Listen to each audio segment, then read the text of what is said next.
utakaso. Sasa mimi sitakufundisha kuhusu utakaso, lakini ni muhimu nikugusia kidogo kuhusu kalenda ya leo na kutufundisha kuhusu utakaso.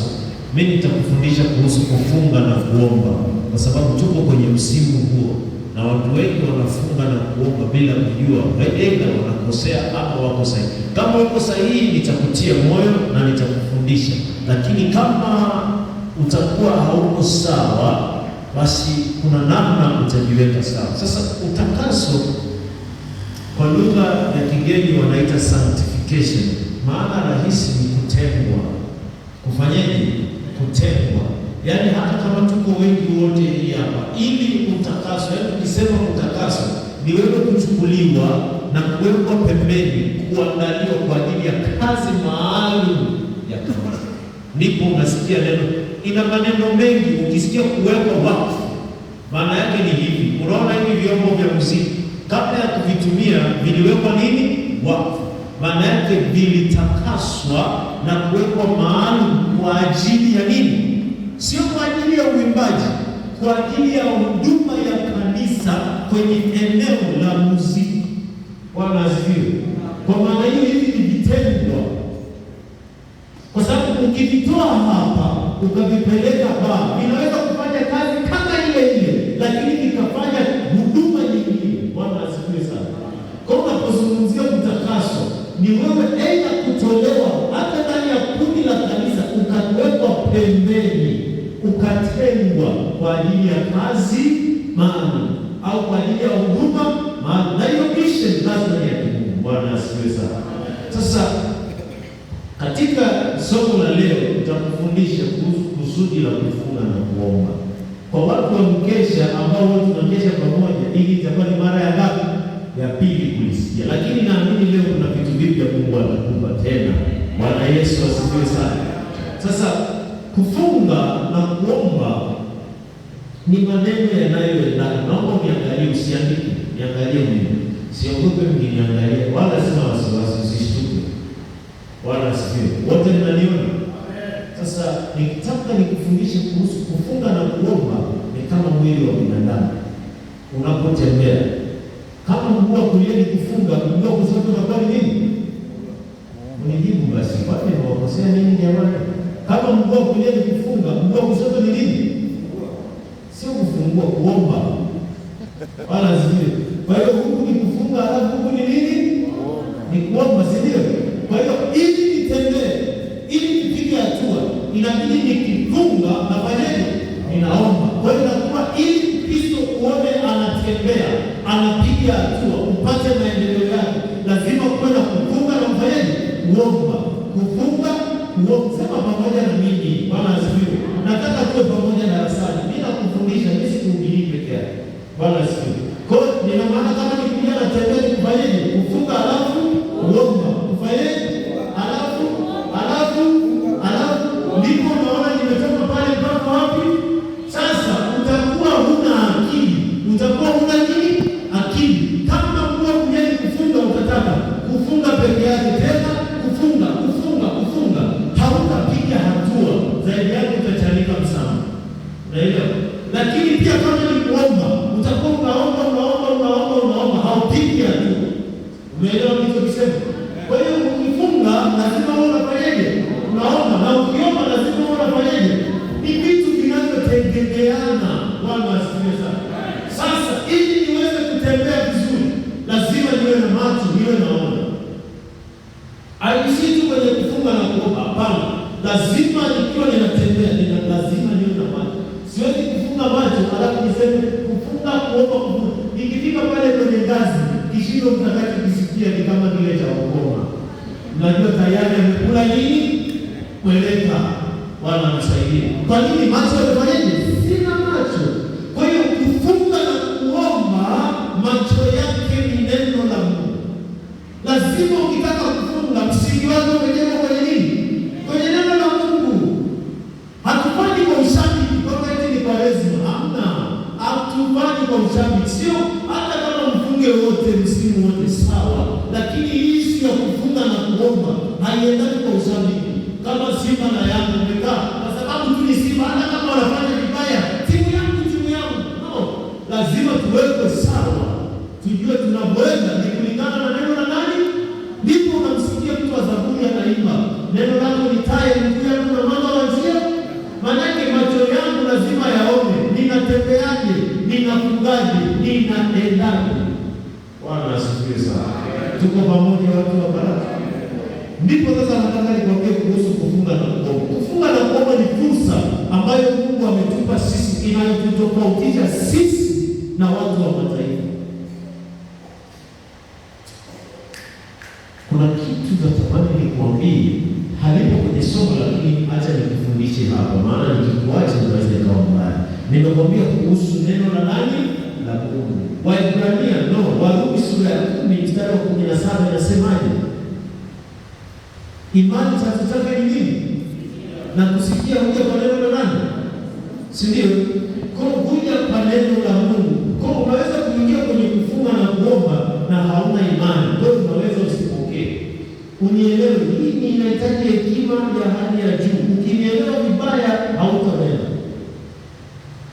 Kinachomuimarisha Mkristo kati ya mahusiano yake na Mungu sio yeye tu kuacha dhambi, ni yeye kumwamini Mungu kuliko alivyomwamini jana. Umenisikia nilichosema? Kiwango cha wewe kumwamini Mungu, ndio maana Paulo anasema kutoka imani hata imani. Maana kuna ile level basic ya kawaida, unasogea tena, unasogea juu, unasogea juu. Kwa kuna kiwango cha imani wewe ukifika, tunaweza kukaa Wakristo wote, lakini level uliopo ni tofauti.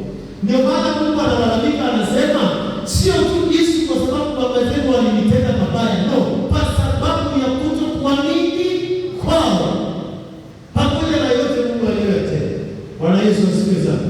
Kwa sasa tunapoingia kwenye kufunga na kuomba, ni ishara ya kwamba Mungu tumekuamini sisi. Kwa hapa tunapokuja, hatuna mwingine wa kumwendea isipokuwa ni wewe pekee. Bwana asifiwe sana.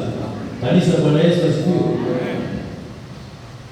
Ndio maana kati ya ushauri mkubwa wa watumishi wanaoweza kukupa hao watu wa Mungu ni kwamba chunga sana adui asije akaiba nafasi yako ya kuomba. Akizuia tu kuomba kwako, kuna mahusiano yako wewe na Mungu yatapotea ghafla. Haya mambo yako, Bwana Yesu atusaidie sana. Bwana atusaidie sana. Hicho ni kitu ambacho tunamfahamu wale watu wa usiku. Rafiki yangu mmoja anaitwa Martin Kereto ananilaumu sana, ananiambia ni wewe jamaa natamani sana hata uache hiyo kazi. Naambia baba, maombi gani hayo baba? Mtumishi ananiambia kwa ratiba zako jinsi zilivyo, unakosa muda wa kutosha wa kuomba na kusoma neno na kujifunza. Kwa hiyo kama Mungu akikunyang'anya hiyo kazi, utarudi kwake vizuri sana kuliko ulivyo sasa. Bwana asifiwe sana. Sasa kitu ambacho ninalinda na mimi muda wangu wa kazi. Mchungaji, nilikwambia jana usiku baada ya kumaliza na wewe jioni, nililala mapema ili nikusanye nguvu ya leo. Maana mapema nikitoka hapa baada ya ibada nasubiriwa Arusha kwa huduma jioni saa 9 mpaka saa 12. Saa 1 natakiwa niwe mtu wa Mungu kwa ajili ya ibada ya familia. Sijui nafanyaje. Nimelala mapema saa 4 na kuta siku ya kosi. Asubuhi wakati napiga nikasema, Yesu Kristo, namwambiaje mchungaji Adamu nimeitwa ofisini asubuhi ya leo?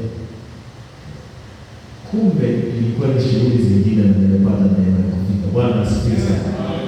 Lakini kitu kimoja nataka, kabla sijaenda kwenye kusudi kule moja kwa moja, nataka nikwambie kwamba mojawapo katika kufunga na kuomba, usifikiri maombi uliyoyaomba leo yanapotea. Yaani maombi uliyoomba mwaka juzi, uliyoomba mwaka jana, utakayoomba mwaka huu au utakayoomba na sasa hivi hayapoteani, huwa yanatunzwa. Biblia katika Waebrania sura ya 4 mstari wa 16 inasema hivi, na tukisogelee kiti cha rehema. Naomba nikusomee. Fungua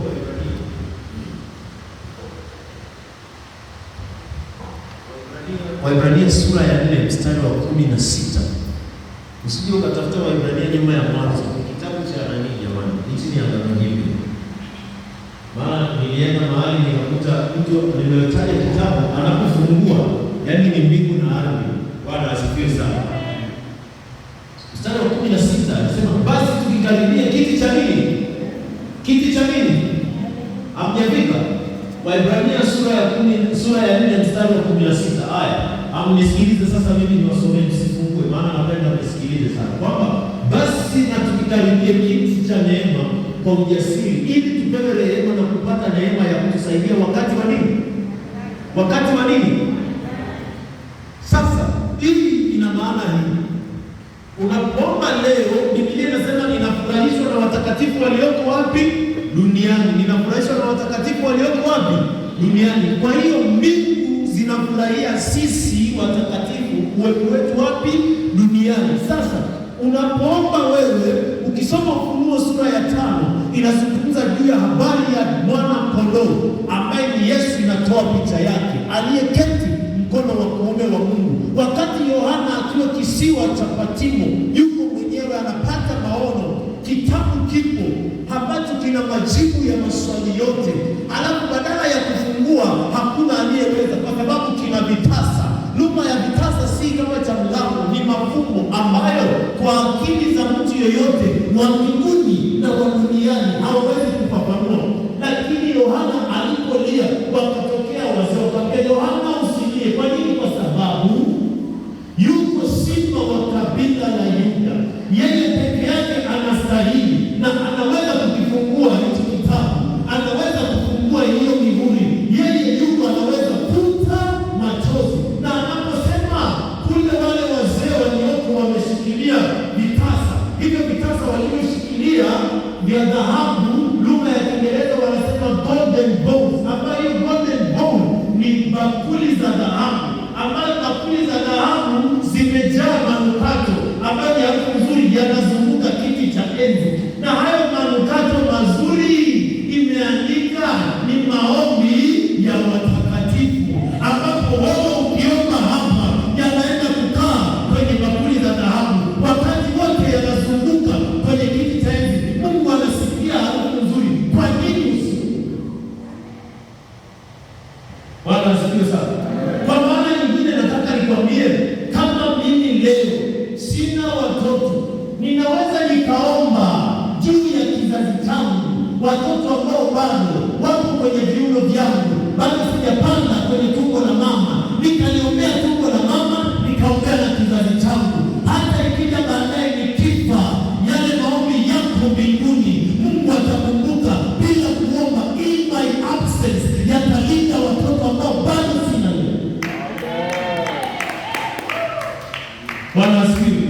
Kwa hiyo unapoingia kwenye kuomba, ndio maana Paulo anasema basi na tukiendee kiti cha neema kwa ujasiri, tukiwa na uhakika hakuna ombi linalopotea, linapanda juu na kutunzwa, yanakaa jirani na Mungu saa zote, anayasikia.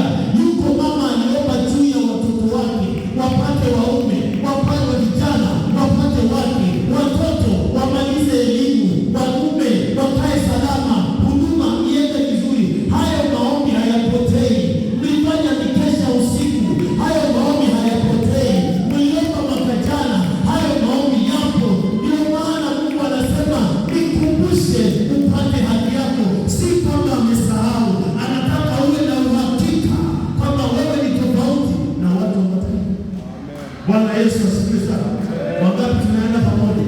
Mpigie Yesu makofi. Sasa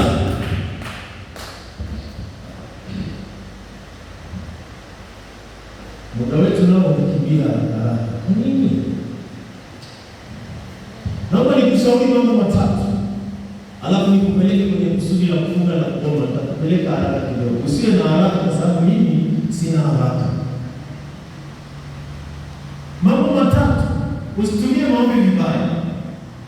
Jambo la pili, usifanye maombi au kufunga chini ya maombi. Bwana Yesu asifiwe sana.